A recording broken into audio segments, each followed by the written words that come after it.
Good evening, everyone, and welcome to our regular council meeting of March 25th, 2025. I now call the meeting to order at 5:38. We do apologize for the little bit of delay. It's one of those things when you deal with modern technology, sometimes it doesn't work for you. So with that, I would like to ask the clerk for the roll call, please. Mayor Sidney. Present. Revimo. Present. Councillor Legree. Present. Councillor McWhorter. Present. Councillor McDonald. Present. Councillor Sawalski. Present. Councillor Andrew Dick. Present. Mayor Sidney, we do have quorum. Thank you.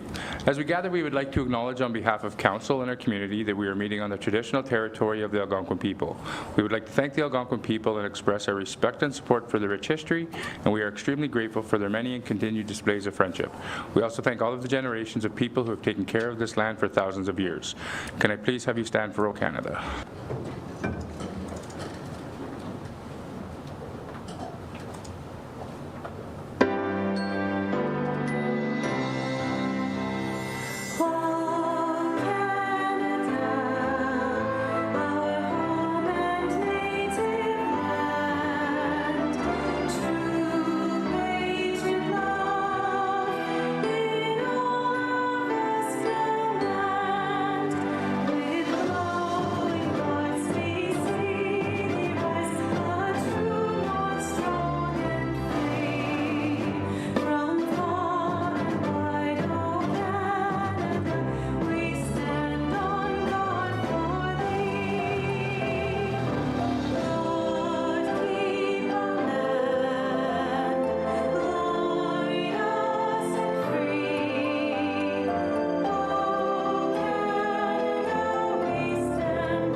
Any declaration of interest? Councillor McWhorter.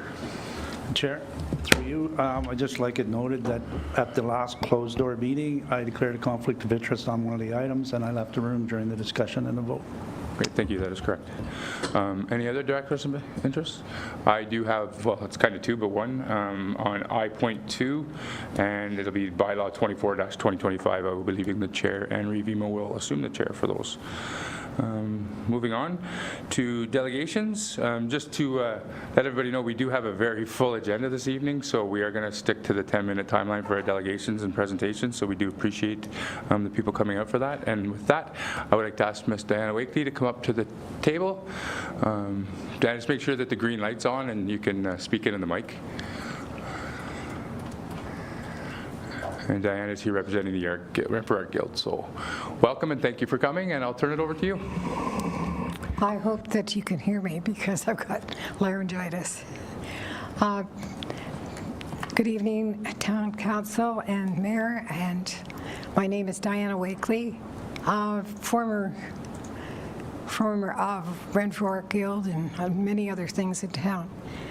I wanted to bring to the town's attention that Renfrew Art Guild had closed as of September 3rd of last year because of COVID, and it affected everybody in town. I know that, as far as groups and everything. So I wanted to bring to your attention too how important a club like the Renfrew Art Guild was to this town.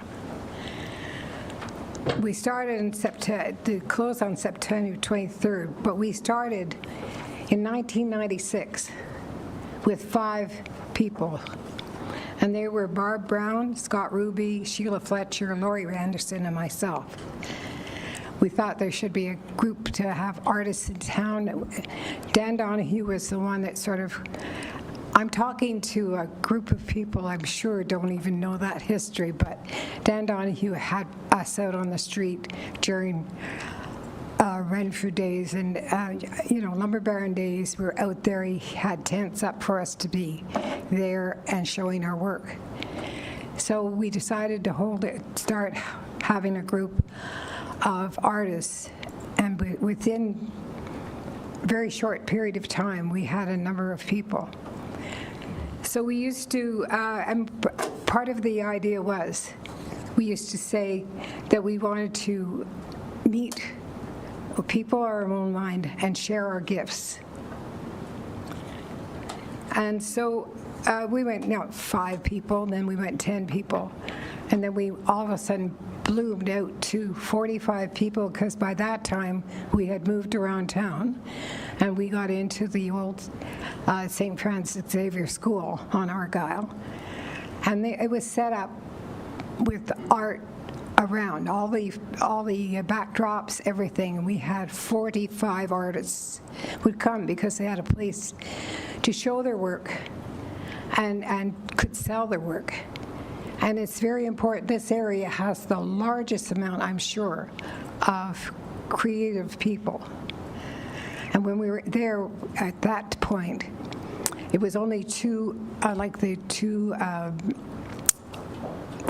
couldn't say that. It was just painters. Sorry, my voice. They're just painters.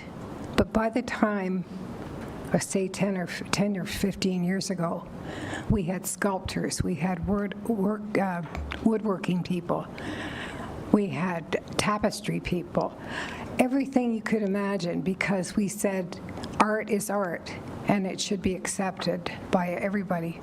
It's really, you could have tapestry that's just absolute, well, you just have to look at Rome or anywhere, and tapestries are beautiful and things. But they were coming up with the sculptors, you wouldn't believe, the wood sculptures and everything that was being shown. But things change, and everything has its time. So when COVID hit, we went down to 10 members. And at that point, we had to stop. So I'm here to tell you how important art is to your town, my adopted town. The biggest thing for us was when we got the art in the park. We held 9 art in the parks. Those art in the parks brought in 26, 30, anytime between 30, 32 vendors or artists to show their work. They were from all over the valley, Ottawa, everywhere. They brought into this town a lot of money. They bought gas, they ate, they drove around. It was amazing. We had thousands of people in those 9 years that we had that there. And not without the help of this town, I'll tell you that much, because they helped, everybody on town council, everything helped us, and we were very appreciative of that. And the grounds people were absolutely amazing, absolutely fabulous. But we also, through that money that we brought in on, and we didn't charge, $125 an artist. And it's for the 2 days, Saturday and Sunday, that we were able to pay bursaries for the 3 high schools for most of those years. So it was thousands of dollars we turned back to the schools. But it was RCI, St. Joe's, and Opeongo. So anybody going on to secondary schooling, we're going into an art program. These are very important issues, that I think it made us feel good. And we also always gave money to the fair for the art program there. So, so I'm always thinking that I've been pushing art since I arrived here in '94. I'm a headache to the architect at the hospital because I want more art there, but that's another thing. But it's important, but you need in this town to be attached to the artist community. We need a place where artists can go, hang their works, and sell it. when I was when I was chair of the committee, am I getting near my 10 minutes? 2 more? Okay, I'll do it fast. We used to get empty stores downtown in the summertime. Somehow I managed to get it for free, and everybody would be able to show and sell their art. The town needs to have a place and it could be a hub of art in this whole area. With the art factory, he sells everything, and it's perfect because they come here to buy from all over. And the artists are all there. But he's a business. You're a town. The town needs to cover the artists. We couldn't do it because of the cost of insurance. If there's some way that artists could join and be insured under the umbrella of the town, this could be an art community that would shock everyone. Anyway, I probably could have told you there's 6 pages here of things, but it's been my heart, the whole program. So, anyway, that's the Renfrew Art Guild, and the acronym is RAG, because every artist has one. Perfect. Thank you. Any questions from council? Any comments? Review? Thank you, and to you, Diana, thank you for your efforts over the years. I attended many of the art in the park out at the Tourist Information Center especially. It was a very successful event, and I know that it took a lot of time, and I think all of us are very appreciative because it adds an element of life to community enjoyment, and that's important. So thank you for your time and your thoughtfulness in going forward with it. Thank you. Any other members of council? I just want to say I've been fortunate enough to know you since you adopted Renfrew as your home community. I know your passion for art is exceptional, as well as your talents. I do think we are fortunate enough to have Patrick with the Art Factory, but like you said, it's more than just business. one. And I think maybe council and staff down the road might want to look at how we can engage the art community a little bit more, because it's a multi-faceted thing, and I think it, like Revimo said, I've attended the Art in the Park every year it was there, and it, not only the exceptional talent, but I think it's and I'm going to boast a little bit for you, I would say tens of thousands of people have attended. Yeah. And it was very well attended and very well done, so I think it's something that we probably don't want to lose, so maybe I'll just drop that in the hat to my director over there. I know she's also passionate about it too, so I don't think it won't die on the floor, but I just appreciate you coming in and sharing your passion and giving us the feedback and the information that you did give us, so thank you for that. Okay, thank you. Thank you.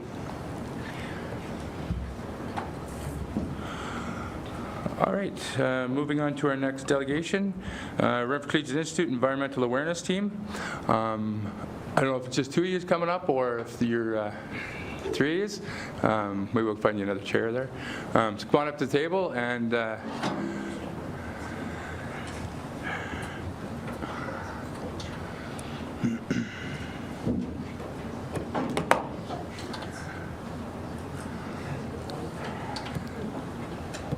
welcome to Renfrew Town Council, and just to remind you the 10-minute time. So basically when you see the red's gone, that's when it's just done. Okay. You can see that. Awesome. Other than that, I'll turn it over to you, and welcome. All right. Thanks for having us. I'm Adam Nowak, a teacher at Renfrew Collegiate. This is Marshall Rouse and Liam Tobin, who are the leaders of this kind of newfound environmental awareness group that kind of came up in 2 ways, one of which it's about year 5 now. Grade 11 English has moved to literature through an Indigenous lens, which I think is a very positive move, instead of reading, and I like Shakespeare, but teens might not. So instead of Shakespeare and Orwell, we're reading Indigenous literature as it recognizes some of the calls to action, the truth and reconciliation. And one of the enduring themes of that course is environmental awareness and to tread lightly on Mother Earth, and to think about some of the decisions we make individually about the impact that we have on Earth. So that, coupled with RCI is pursuing a certification, per se, of becoming an eco-school. It's through Eco Schools Canada, and it's just a way to promote awareness or to encourage students about awareness of environmental issues.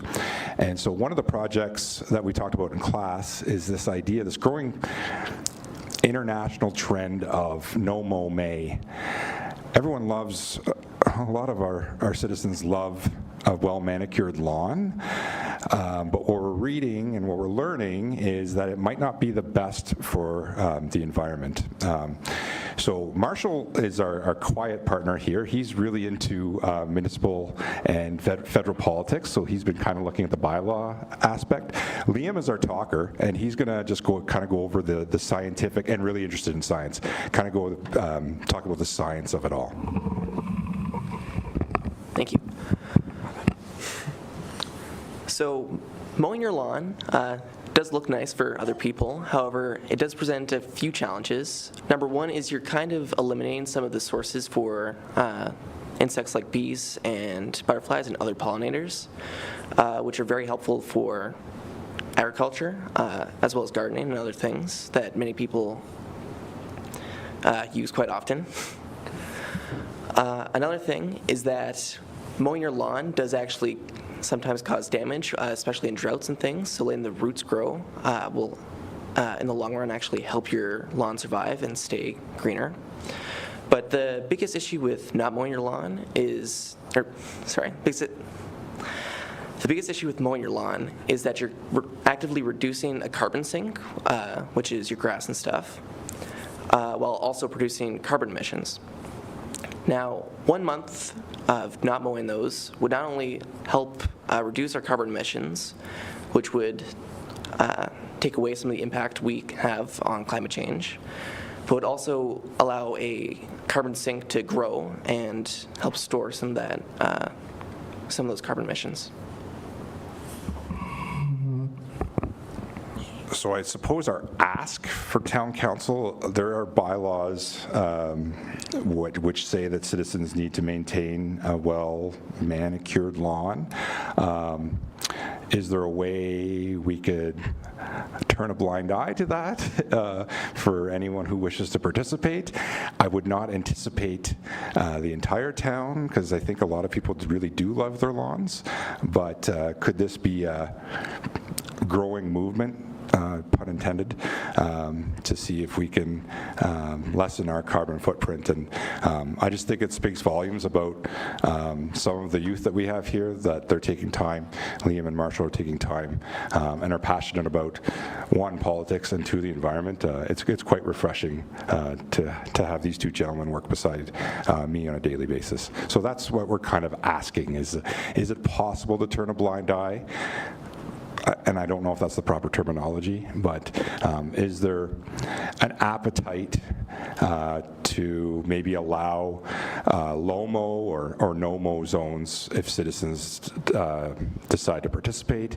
Or is there areas on town property which maybe we could let those lawns grow a little bit more too? Thank you. Before I turn it over to the CAO, I know should council wish to do it on town property, I know there would be bylaws that we would have to amend or change for that. I'm not saying we can't do it. It's something that could be done, but I'm going to turn it over to our CAO to talk about. And I know that turning the blind eye is not the right term that you want to use, but I get what you're saying. So I'll turn it over to the CAO for clarification on how we might allow residents to do that. So through you, Mayor, to all of council, you could consider passing a motion that permits on a temporary basis from May 1st until May 31st, residents to be exempted from the grass height limitations that are within the property standards bylaws. And so that would be limited to just the grass piece, not necessarily other debris or anything that would be included in that property standards of still maintaining a nice maintained property, that you're not piling up garbage or anything like that. But you could pass a motion that would be restricted to one piece of exemption for a very specific time period, and which then would be passed on to our bylaw enforcement team to ensure that they are aware of that when they're in May. Thank you. Any questions from council, just now that we have that clarification? Review? Not a question. Congratulations for bringing us this message. Thank you. And your interest in politics is duly noted. I made a presentation to town council over top of what is the shake shop now, or juice shop. That used to be the old town hall when I was a teenager. And I made a presentation there a long time ago, and then I ended up back here. So we look forward to seeing you in about 8 years, 9 years. So thank you very much, though, for the information. Councilor McCorder. Through you, Chair, I'd just like to say great job, gentlemen. It's nice to see some of the younger members of the community getting involved. I like the idea. It's such a brilliant idea of getting out of to cut the grass for a whole month. I almost think it was Adam's idea, but I like where you're going with this. So great job, Jerry. Now, I don't want to put any councillor on the spot. This can be, but we can do a motion. If somebody wants to put a motion forward to do that for May, I believe it can be done. Councillor Gray? Through you, Mayor Sidney, I would put a motion maybe. I'm not sure how we do that now, but I don't think we can do it now. I think we have to do that after.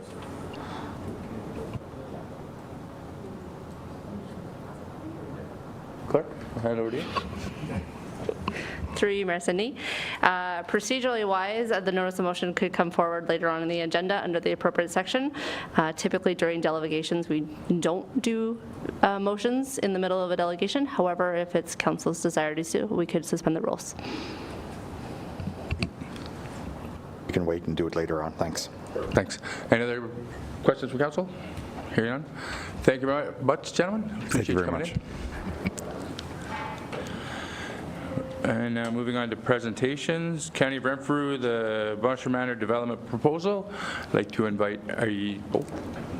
Okay. I'll invite Bruce Harworth up from the county, manager of planning and services, to come up to the table. Welcome. Thank you. Thank you very much, Mayor Sidney and members of council and Ward Nemo. Thanks for having me today. The presentation did come at the invite of the Town of Renfrew Staff Director. Withers asked us to come up because we submitted a application to the Town of Renfrew, and we just want to talk about that and give the Town of Renfrew the heads up of what's hopefully coming your way soon. But then the presentation kind of morphed into a little bit more, providing a little bit of an update and overview of some of the other initiatives that we have going on throughout Renfrew County and the work that we're doing across many of our departments. But a couple of quick facts on the first slide that you have up. So Bonnechere Manor, this is a 180 licensed long-term bed facility.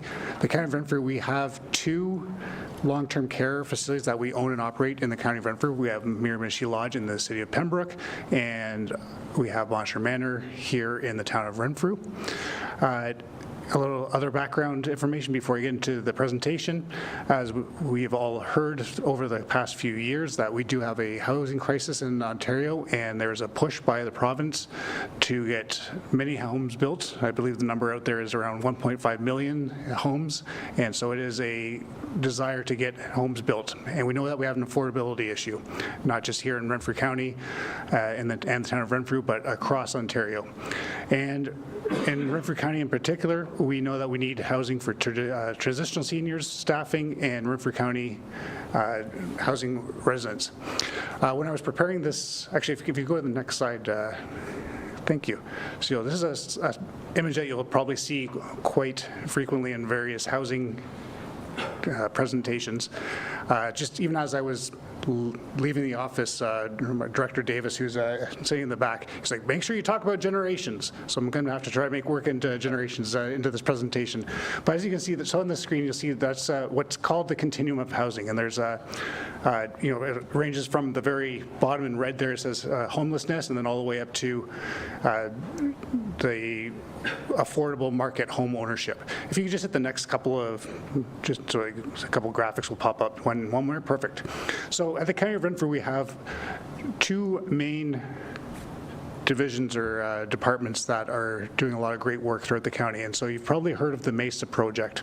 And this is a collaborative approach that the County of Renfrew is undertaking, not just with the County of Renfrew, but we have a lot of other partners as well that we're working with, both private and other government organizations. But the county is sort of taking the lead on this, and through the three main departments, through Director Davis, through Chief Nolan with our paramedics, and our Director Andrea Patrick with our community housing. They're really taking the initiative to lead the MESA project. So taking a housing first, almost lens approach to how are we addressing our unhoused, people who are finding themselves in homeless situations. A lot of that could be addictions related. And you'll see a lot that we've been trying to do with this, and whether it's creating a warming shelter, working on transitional houses, or putting in a lot of supports for people that may find themselves homeless for a variety of reasons. Above that, when we get into the unhoused, the next ones are called the precariously housed. And at Renfrew County, we also have the Renfrew County Housing Corporation and our community services branch. And a lot of that involves, again, the bricks and mortar about providing affordable housing units.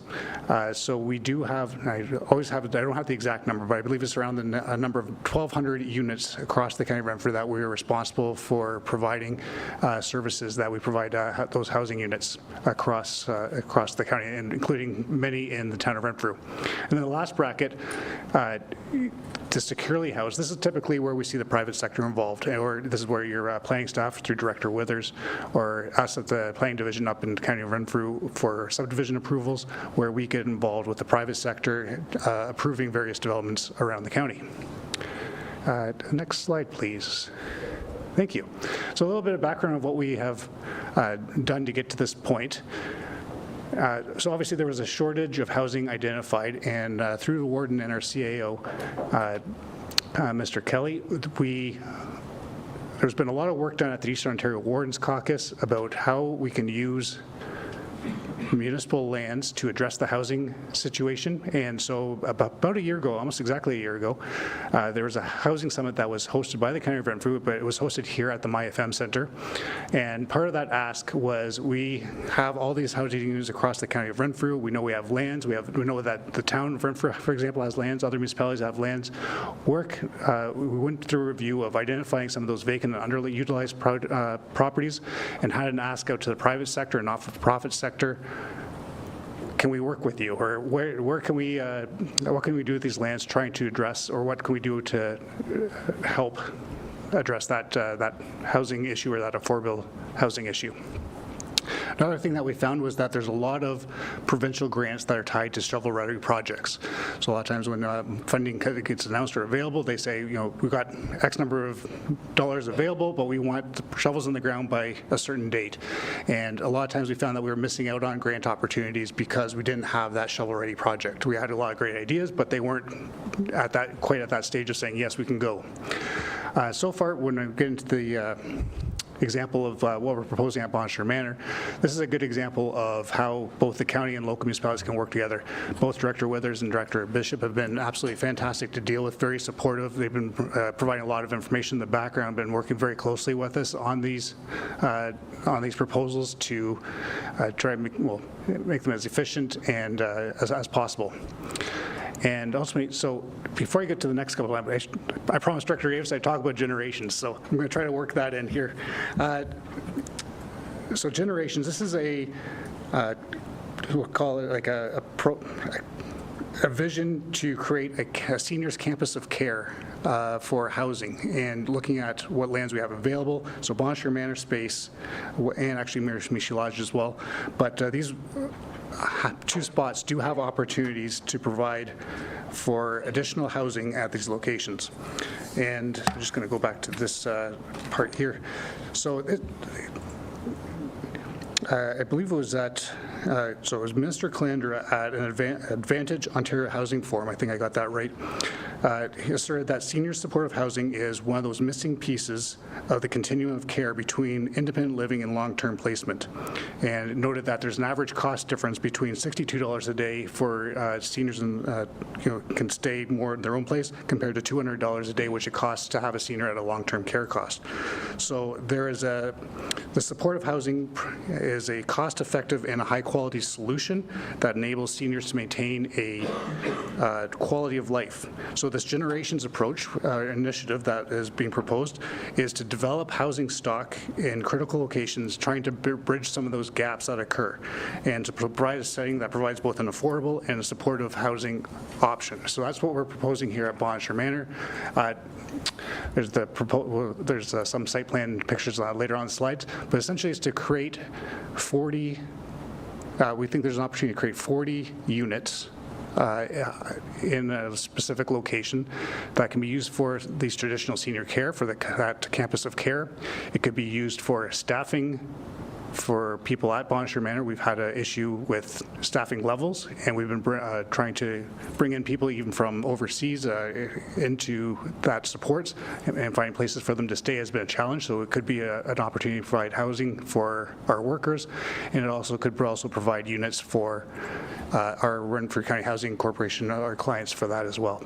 So there's need for these housing, and we're thinking that this is an appropriate site for it. The proposal is to build, again, 40 units. It could be a modular build, so the design that we have shows approximately 800 square foot units. That is like a typical modular style where it could just come in as a pre-built unit and they drop it on in location, but it doesn't necessarily have to be that. We could also we don't want to rule out like a stick frame construction, but it's meant to be small scale, affordable, slab on grade, one and some two-story buildings. So we have submitted the site plan application to the town, and we've also issued a request for information on modular home pricing, just to see exactly how much some of this would cost. And if we could go to the next slide, we can just show some of the designs that we've come up so far. So here's the overhead view of Bonnechere Manor, and in yellow you can see the proposed location. So right now there is one parking lot there, but this is the green space more or less along the corner of Stewart and Albert Street that we identified as underutilized, and has an opportunity that we could use it better than the lawn that you see there now. Next slide, please. So again, existing conditions that you can see, the long-term care home is shown there with some of the elevations, just some of the background information that was prepared and submitted to the town.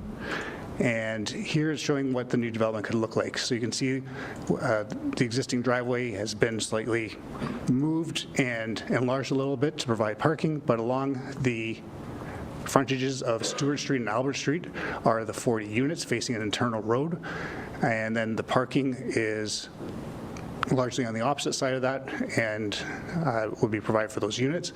It has been designed as well, so there's a lot of infrastructure in the ground already, and so we're trying to make it, again, a cost-efficient development as much as possible, and it's been designed to take into consideration a lot of those factors, and obviously servicing is a big component of that, and that's where we've been working closely with the town of Renfrew staff to make sure that the capacity is there and that this development is actually feasible.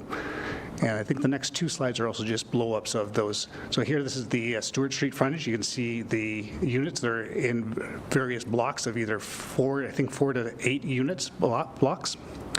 And all of those ones are proposed at 1 story along Stewart Street. The lane coming in is designed to be in fire access route so that emergency vehicles can safely get in and out. And the whole site has been designed to AODA standards, the Accessibility of Ontario Disability Standards, so making sure that all the units are going to be accessible for seniors or any other people that have any mobility needs. And I think the last slide is just the other side around Albert Street. So you can see the units being proposed and fronting onto that parking lot which is in facing the Bonnechere Manor site. So that application has been submitted to the town, and we're working with their staff to get that approved. And it's just one of the many projects we have. We know that there's a lot of need in the town of Renfrew, and we have land and opportunities for development projects. I think later on in the agenda for today, there's even a minor variance for Francis Street that the county has submitted. So there's an opportunity where there was a larger small older house on a fairly large lot, and what we're looking at doing is, again, to improve our housing stock. We're demolishing that older, like wartime type house and replacing it with a 3-unit, so thereby increasing our housing unit but on the same lot, and that's being done. Well, hopefully we'll get the approval from that shortly and be moving forward with that. So that's just another example. And then we also have the 450 O'Brien site. I should also mention that one as well. That's another big piece of property that's back behind the OPP station and where Renfrew County Place is. There's a big green space back there that has a lot of opportunity. So it's just another area where we have already initiated, again, with town staff, looking at opportunities, I'll put it that way. So looking at how can we best utilize this site, what is the best use of it, and how can we provide housing for Renfrew County. So thank you very much, Mayor Sidney. Thank you so much. Any questions from council? Councilor Andrew Dick? Thank you, Mayor Sidney, and through you. I just have 3 questions, very simple questions. So I'm assuming if this goes through, you're going to be renting these homes. They're not for purchase, because you kept saying affordable. So I'm just wanting to make sure, is it affordable rent or affordable purchasing? Through you, Mayor Sidney, to Councillor Dick. Yeah, so these would be rental units. The county was not proposing to sell them. We would be the owner, and they would be either rented through as clients through like our community housing clients, or it could be private as well to seniors who are transitioning or intending to transition to Bonnechere Manor, who aren't one of our clients but are looking for that transitional house. But it would, yes, rental units. Okay, thank you, Mayor Sidney. 2 more. So the next one's a perfect lead into your answer there, is how would you pick the tenants? So you've mentioned so many different people, like staffing, seniors transitioning. So explain the process. Like who gets to pick these people, because there's so many people that need this. How do you decide who gets the place?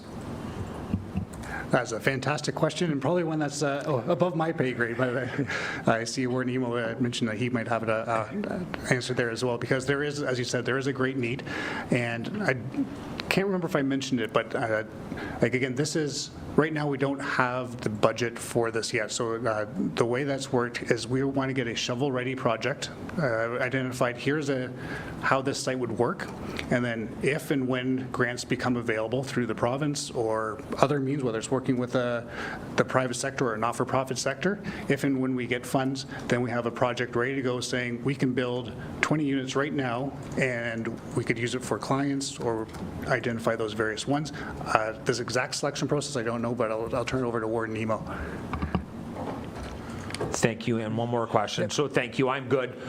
We're a ways from that. I was just being more curious. So obviously my next question is, and you just answered it, and I'm just going to ask the question, so my fellow councillors know, I was just about, are you ready to build? And from my understanding, you're ready to build, you just need the money. That's correct. So they're working through you, Mayor. That is the intention, is to be ready to build, and hopefully within, I'll say, I'm going to put Director Withers on the spot, within a month we'll have, or 2, we'll have our site plan approval, and then that essentially will make us shovel ready, and as soon as the only thing holding us back would be the funds. Okay. Thank you. Any other members of council? Review? Thank you. Time constraints didn't allow Manager Bruce Howarth to go further, but we have 1,022 units, and actually 1,029, so 8 of them are new. The rest are in need of refurbishment. They're 50 and 75 years old. Our demographics have changed substantially. There's about 54 to 55% of the people requiring our housing right now that are in need are single families. And so we have a lot of older stock that's 5 bedrooms and 3 bedrooms and 4 bedrooms. They're mobility challenged in a lot of instances, so the houses aren't set up for scooters. That are also, the doorways aren't wide enough. There's not as many, the bathrooms aren't as large as they could be. The kitchen cabinets aren't adjustable. So the market has changed for what we need to serve, and as well, most of the housing stock has reached their end of life or very close to it, so it's not advisable for us to sink much more money into it. So as well, Renfrew County the population will be over 65, 30% of the population by 2030 or 2031 will be over 65. And one of the things we're finding as well, when you talk about the composition of residents in the proposed project, is there sometimes a partner is ready to go to the manor, but the other partner is not. But they can't remain at home because they can't maintain their home. So to keep them close by, or to put them both in the same unit, and with minimal care, the more mobile partner can look after them and not split them. So we've had some instances where one of the partners might be in Miramichi Lodge and the other one here, or in Arnprior, or somewhere else. So there's a number of reasons for doing it, and it's part of a long-term strategy to renew our stock, but at the same time try and meet the market. We have 1,248 or 1,260 people on the waiting list. The average waiting list to get into the housing units is 5 to 10 years. So we don't know. We suspect that's about 2,400 people, given the numbers of adults and children that are associated with those 1,200 and some odd people. So just a real quick synopsis. I could go on for hours if you're interested. Any other questions from council? Hearing none, I think this is a great initiative. I commend the county and the warden and the staff and the East Ontario Wardens Caucus, because I think this is it's a unique approach, and I think it looks good for the county and it looks good for the town of Renfrew, and I think it's something that you might be kind of laying the footprint for others around the province. So I commend you on that, and thank you for your time. All right, one more presentation, the Mattaway Expansion Working Group Closeout Report. I will turn it over to Director Withers. Yes, thank you, and through you, Mayor Sidney. So I'll be tag teaming this with the treasurer and specialist Eckford here, and we are presenting this on behalf of the Mattaway Expansion Working Group. We're pleased to bring this before council at this time. So the Mattaway Working Group, just by way of an overview, we'll look at the working group itself, timeline, composition, terms of reference. We'll look at a bit about the project. We'll get a financial update from the treasurer, usage from the specialist, and recommendations and next steps for moving forward. And then we'll close with a bit of a project slideshow. So in terms of the working group timeline, the procedural bylaw, so there's a definition of a working group. It's an internal coordinating body for a specific project or program, in this case being the expansion.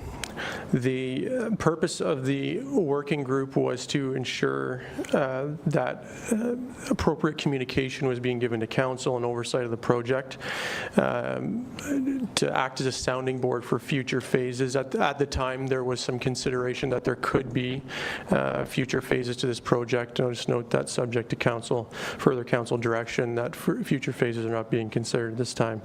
Obviously, financial control was a big part of the working group mandate as well. The bylaw was passed on July the 7th, 2023, and to date 46 meetings have been held for the working group.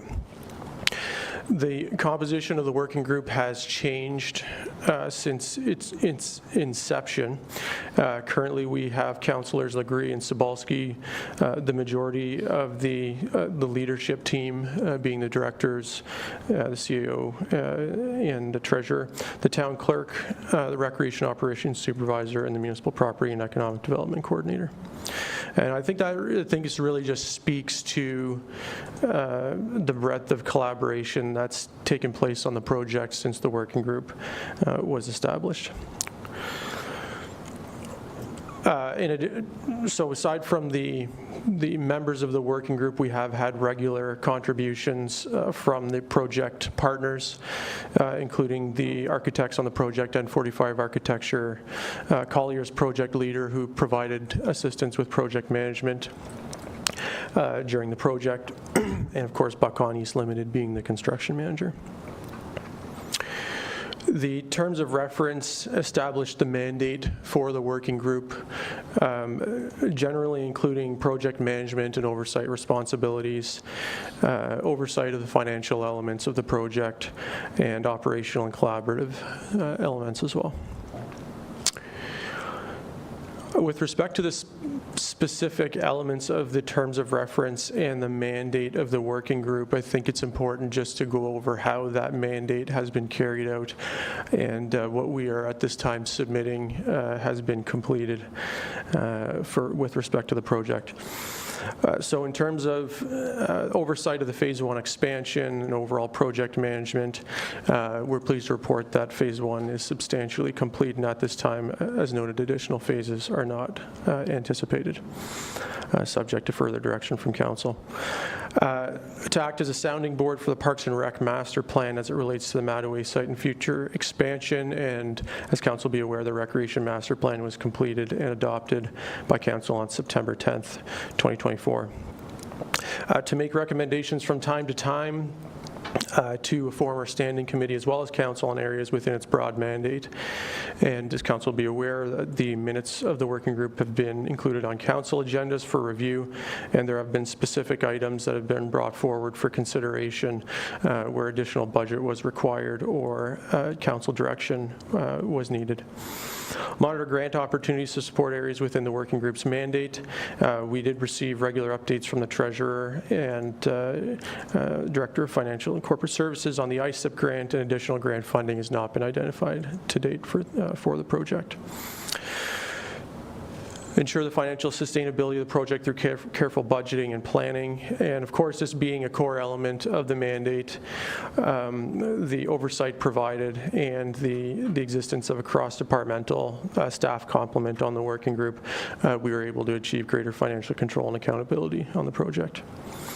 Review vacant space for potential lease and shared space agreements. All tenant spaces have been leased to date. The former pro shop has been redesignated as a multi-purpose room. Initiate content and collaboration with area businesses and strategic partners in support of the project. We continue to have new opportunities for revenue generation as a result of the expansion, of course. Of course, have naming rights, advertising. Those have all become available to the town. And exploring opportunities for collaboration with other municipal partners. We have engaged with other local partners, minor hockey, the Bonnechere Algonquins, the Chamber of Commerce, the County of Renfrew, and others. In regards to the project components, there's really two categories of project components, those undertaken underneath the CCDC 5B contract by Bonnechere East Limited, and those undertaken by the project owner being the town. So the project work undertaken under the CCDC 5B contract, generally those works related to major building structures, systems, and finishes. And there's a bit of a summary there of the project elements that were completed under the contract. The next category of project elements were those where the project owner, being the town, we elected to undertake certain elements that were determined to be of an appropriate scope and cost to be appropriate to be managed directly by the town. And so we have elements related to site preparation, landscaping, elements related to the Bonnechere Algonquins facility, the walking track, accessible door operators, and things of that nature. We'll look at the usage over the last 12 months. I'll pass it over to Specialist Eckford for review. Thank you. Thank you, and through you, Mayor. So the data that you see in front of you was pulled for March 2024 to March 2025. So as you can see on the first slide here, our larger facilities in the new expansion of the building, which are the BEI Arena dry slab and ice surface, as well as the Renfrew Home Hardware Gymnasium, saw over 5,000 hours of usage over the last 12 months. Obviously, most of those occurring within the BEI Arena when there was ice installed and in the Renfrew Home Hardware Gymnasium. On the next slide, you'll see some of the rooms in the new expansion of the building. Lovely, thank you. And amongst those rooms, as you can see, the room rentals saw just north of 3,500 hours of usage, again, between March 2024 and March 2025. And on the next slide, which is I think the last slide for our usage reports, you can see the stats for the McGrimmon Holdings Fitness Center. So over the 12 months, we had an average of 3,442 swipes per month, which is basically fob swipes into the fitness center. And we averaged about 270 members at any given time, again, between March 2024 and March 2025.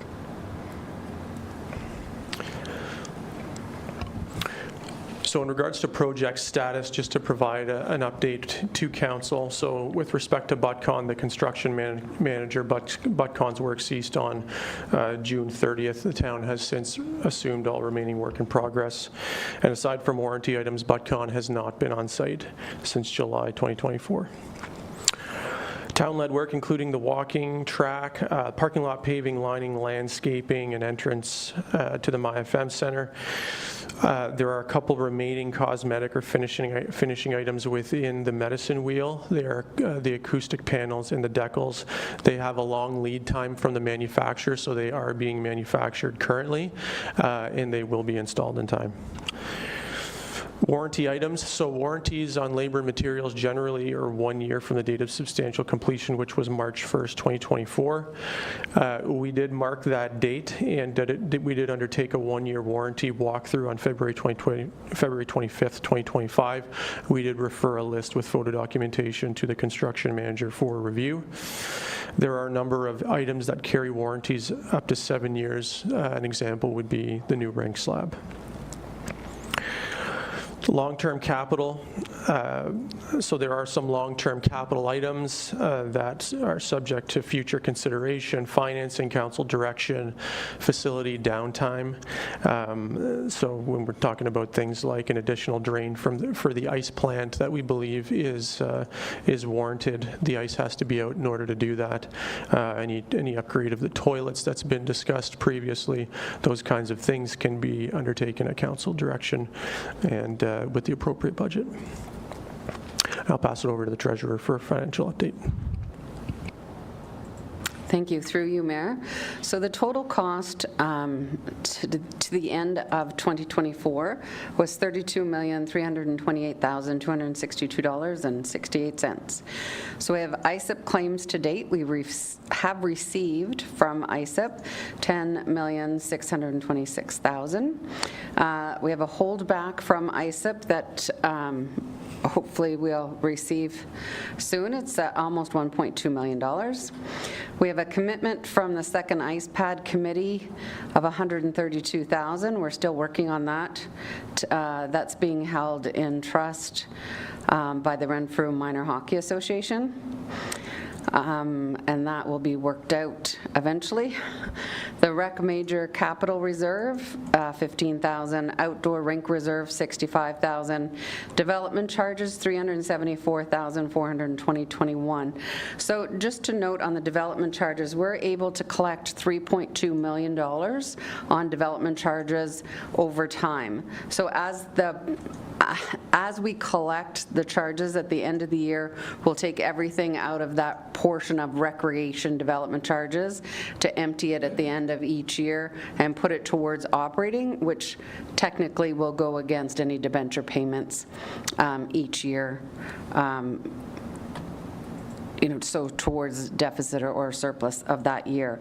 374,000 is over 2.5 years of collecting development charges, and in that time there was a number of large developments.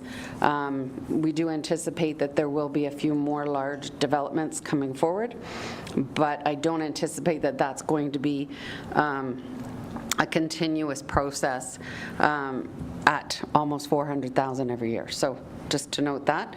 Recreation Fundraising Committee, $46,844.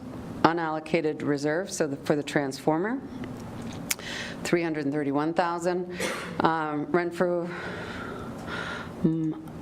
what is RMTW? The reserve, the fitness equipment, $139,000. Unallocated reserve was for the building permit, so we basically paid ourselves. Out of that reserve, $111,000. And then the WIP that was financed prior to 2019, $292,000, almost $293,000. So the final debenture is will come out at $19 million. We have already collected as construction loan $18 million, so we will have to do something with the we will have to finalize the debenture and either include the extra million or exclude it and finance it some other way, but there is some options to do that. And just to note as well, in the final report from the Mattaway, from Tammy, she indicated that the overall costs were somewhere in the close to 50 million. Just note that any operating costs such as payroll and studies that were done prior to this time was financed through operating. So the overall cost when we go to do a tangible capital asset note in the financials, it will be higher than the 32 million because it will include all the payroll associated that have been financed through operating, just to be clear. So this is just the capital costs without town payroll or previous studies done by any contracted services. And on to recommended next steps. Yes, thank you, and through you, Mayor Sidney. So at this time, the working group is putting forward a series of recommendations, first among them being to dissolve the working group. At this time, we think we are at a point in the project where this can be done. The mandate has been fulfilled, and that any additional information and consideration can be brought forward directly to Council, Committee of the Whole and Council as required. Remaining works at this time are being transitioned from the project team to recreation operations. Of course, they will not be abandoned. There will be additional and ongoing assistance provided as needed. The final ISIP grant being processed as noted by the Treasurer, as well as the conversion of the construction loan to long-term debenture, and the request for financing from minor hockey with respect to the second ice pad committee and the funds that are being held for that purpose. So that does conclude the working group's report on the IFM expansion project. We're certainly happy to take any questions. Just before we do that, we do have a bit of a slideshow that we'd like to present. Thank you.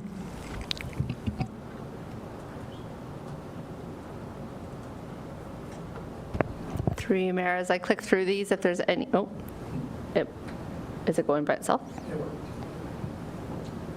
Okay, never mind.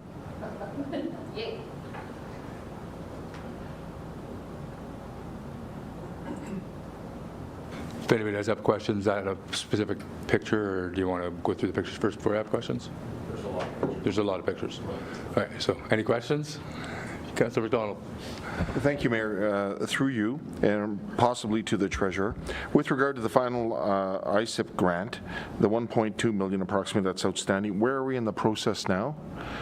What's the status of that one? Thank you.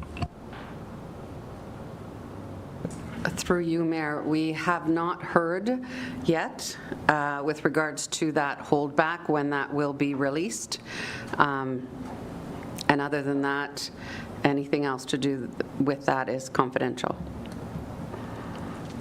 Councillor Degree? Through you, Mayor Sidney, I just want to make a comment as chair of the working group. I want to thank the employees involved in this project. Top of their day today, they got this project to the finish line. This wasn't an easy project. If something could go wrong, it did. Special thanks to Director Withers for taking the reins on the project and working with the contractors and staff to get us here, and also the treasurer, who now has to do some magic figuring out the debenture so we can have the least financial impact to the residents as possible. I also want to thank Councillor Sobalski, who sat on the working group with me. Councillor Sobalski, with his experience and knowledge, was a really big asset, so I'd look at pictures and say, oh, they look good, and he'd say, I see 2 problems, so you were great to be on this working group. So. The outcome is a recreation facility that the town of Renfrew can be proud of. It's great to see the facility being utilized like it is. There are days I go out there and it's hard to find a parking spot. This facility is not only the hub of the community, but a traffic driver for the economic development for the town. So thank you to everybody.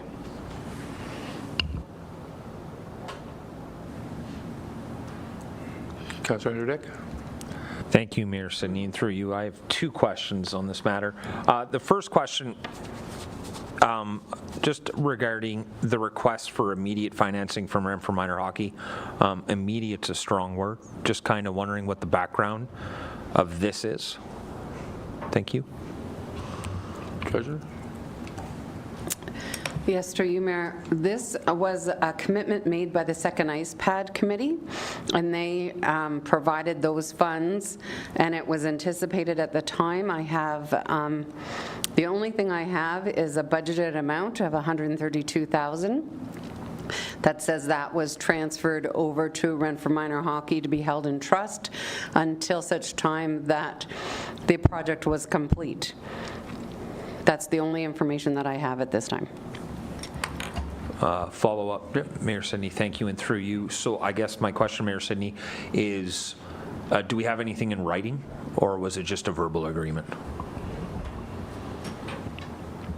Through you, Mayor, I have not been able to find anything in writing, but again, that transfer was not made to the town. If there was anything in writing, it would come from the Second Ice Pad Committee or the Renfrew Minor Hockey Association. I'm not aware that the Second Ice Pad Committee still exists, so perhaps we would have to look into who sat on that committee and if they have any minutes accordingly, but I have found nothing here because it wasn't with us. Okay, thank you, Mayor Sidney. And then just switching gears to another question. The report was amazing. It was a great report. Really appreciate it. Just, I think we're missing one thing that we all should know is how much revenue did we make? There's tons of hours and bookings, but we have no revenue. Can we have a plus on this and be like, look how much we booked it? Because let's be honest, if we look at the old recreation center, we only had one room and one gymnasium, and we see all this booking. It might be nice to put a number. It's not the end of the world, Mayor Sidney. It just would have been something nice to see and how much revenue we made. I don't think we'll put the staff on. No, I don't expect now, but that. I'm sure that's something down the road we can get. Just to go back to your question about the Second Ice Pad Committee, I did have meetings with them in my previous term of council for other reasons, and they did commit to that. The whole sending it to minor hockey, I believe, was because they were dissolving, because I think there was only 2 of them at the time at the end, so they did do that. But I do know that according to the members that I did meet with, the money is there and the money is allocated for that, and that's what they decided to do when we decided not to do the outdoor arena. So yeah. Councillor Green. Through you, Mayor Sidney, I can follow up on that too with Renfrew Minor Hockey. So there has been communication back and forth with the president of Renfrew Minor Hockey, and they are aware. They do have that money sitting in an account. They are kind of ready to release it to Renfrew. There's just a few little things they're just kind of working out with the CAO at this time in a couple of meetings, so that should be okay. Thanks. Treasurer? I just happened to be working on the budget for this year while I'm sitting here as well. So I do have some unaudited actuals. For programming, we were up over $100,000, and in revenue for the recreation facility itself, we've almost doubled. and those are unaudited. So from actuals 2023 for almost 500,000, 494,000, and then for facilities, and actuals for the rec facility we're at 857,000. So we've almost done about $450,000 more than we did last year. So. Close to $5 million. Councillor Spalsky. Thank you, through you, Mayor. Before I echo the chair's points from the committee, I'd like to also include Reeve Emo into this. He did put his efforts in the beginning, and he wasn't recognized up there, so I want to make sure that he is acknowledged. But to echo some of the points Councillor Legree made, the effort that staff had to put into this project through the duration of time that I put in was nothing short of difficult. I'll try my best to behave with language, but they were handed a piss poor piece of paper that had nothing on it. Everything we did was reactive. Nothing was done in a planning state, and not because we couldn't, it wasn't available. It was what we were handed. Every time we did have a meeting, it wasn't planning for the next step because it was the right direction. It was, oh my God, I can't believe that we didn't notice this. So I can't extend the gratitude to the team. I still have reservations and difficulties with where we ended up, and I do have some regrets on how we approached things, but I do believe the overall outcome is somewhat successful, and hopefully this building will be a benefit for the town of Renfrew for a lot of years to come. So, thank you. Any other questions from council? Comments? Hearing none. All right.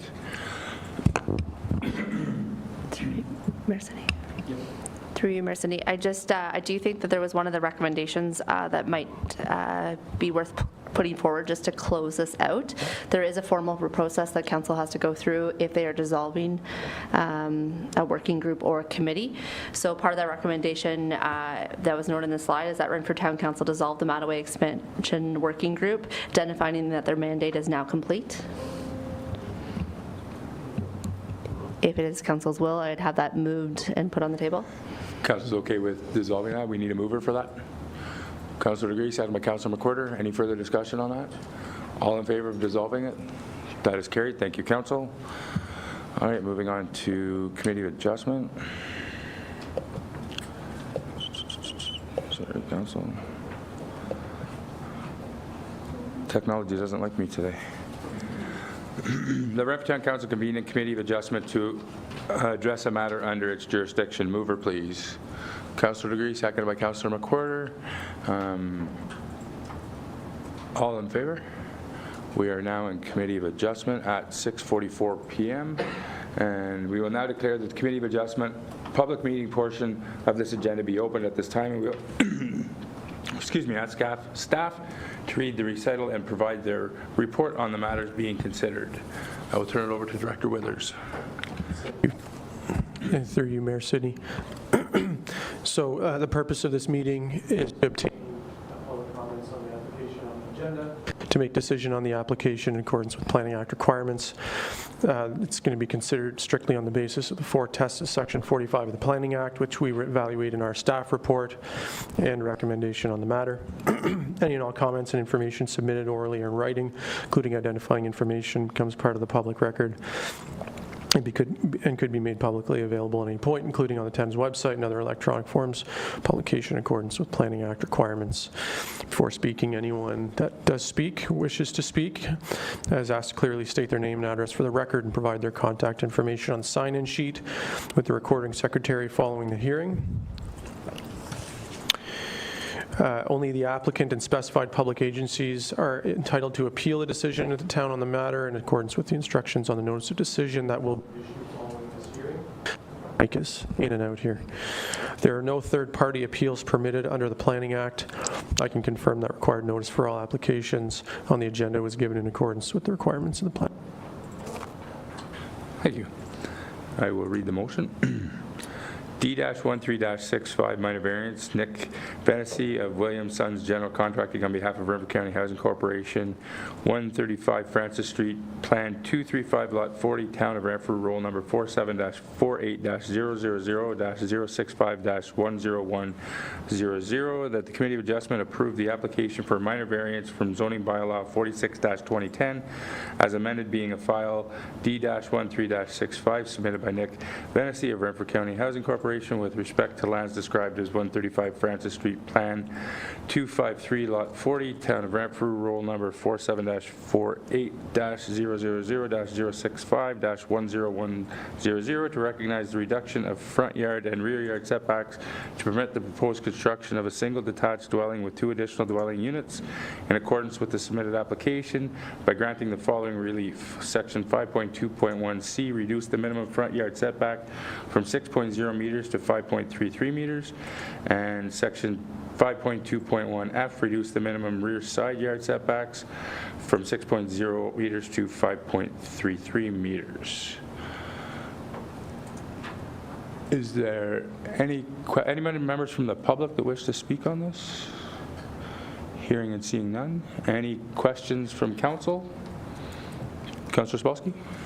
Thank you. And to you, Mayor. I see the request for the front and side yard. I'm just curious about the backyard. It's at 1.6 meters. Director Withers?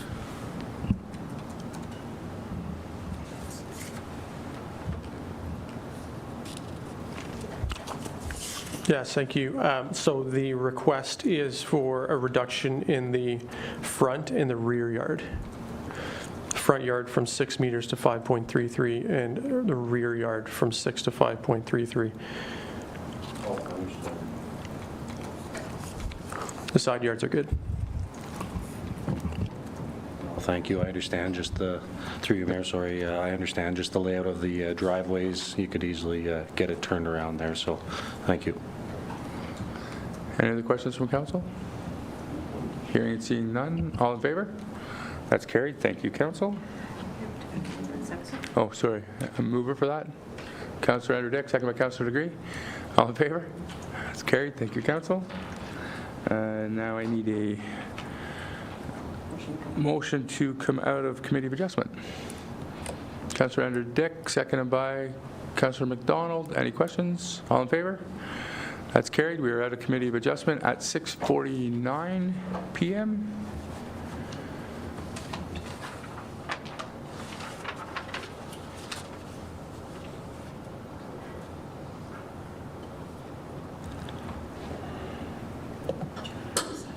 Does any council member need a 5-minute break?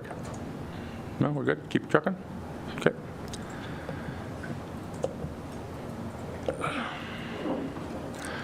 That Renfrew Town Council convene a committee of the whole to consider reports for recommendations to council. Mover, please. Councillor Degree, seconded by Councillor McWhirter. All in favor? That's carried. We are now in committee of a whole. Moving on to E.1. Point 1, the 2024 Annual Drinking Water Wastewater Systems Report. That the Committee of the Whole received the 2024 Annual Drinking Water and Wastewater Systems Report as information. Mover, please. Councillor Degree, seconded by Reeve Emo. And I will turn it over to Manager Springer. Thank you, and through you, Mayor. In 2024, the town of Renfrew's water and wastewater treatment plants and the water distribution and wastewater collection systems were operated by the Ontario Clean Water Agency, also known as AQUA. In 2024, it was the first year that AQUA operated both the treatment plants and the distribution and collection systems. As the operator of these systems, AQUA is required under various regulations and approvals to provide an annual report of its activities. These reports are available to the public at Town Hall and can be found on the town's website along with the past annual reports. The annual drinking water report highlights ongoing issues with the concentrations of trihalomethane, also known as THM, with the treated water. THMs are a disinfection byproduct that forms when chlorine reacts with natural organic matter during water treatment. Some THMs are considered to have a possible risk to human health. However, Health Canada recognizes that the health risk from disinfection byproducts, including THMs, are much less than the risks from consuming water that has not been disinfected. The limit for THMs is 100 micrograms per liter based on a running annual average. At the end of 2024, the Renfrew drinking water system reporting a running annual average of 122. Aqua is currently undertaking a system-specific study to identify treatment options and make recommendations of ways to reduce THMs in our system. There were no notable items identified in the annual wastewater system report. Thank you, and if you have any questions, I will try to answer them. Any questions from council? Councilor McDonald. Thank you, Mayor, through you. And with regard to the THM, as you noted, we're over at 122 to the 100. Was this issue ever noted before, Manager Springer, and the current status? What are we looking in terms of timelines to deal with it? Thank you, and through you, Mayor. This issue has been ongoing. It comes and goes depending on the water quality in the Bonnechere River, and particularly we see issues in the spring when the spring freshet brings a lot more organic matter into the source water. So it's just in the last year that we've seemingly had sort of this recurring every quarter when we're doing this calculation of the running annual average that we've had exceedances 3 out of the 4 quarters this year. So that is what is prompting the Aqua to undertake the specific system study. So the MECP is aware of this issue and is acknowledges that the study, and provided that we act on the recommendations, is sufficient at this time to mitigate any concerns that they have with their inspection. So the study, Aqua is currently undertaking that right now, so we do expect to have that study in hand shortly. Any other questions from council? Hearing any consent, all in favor?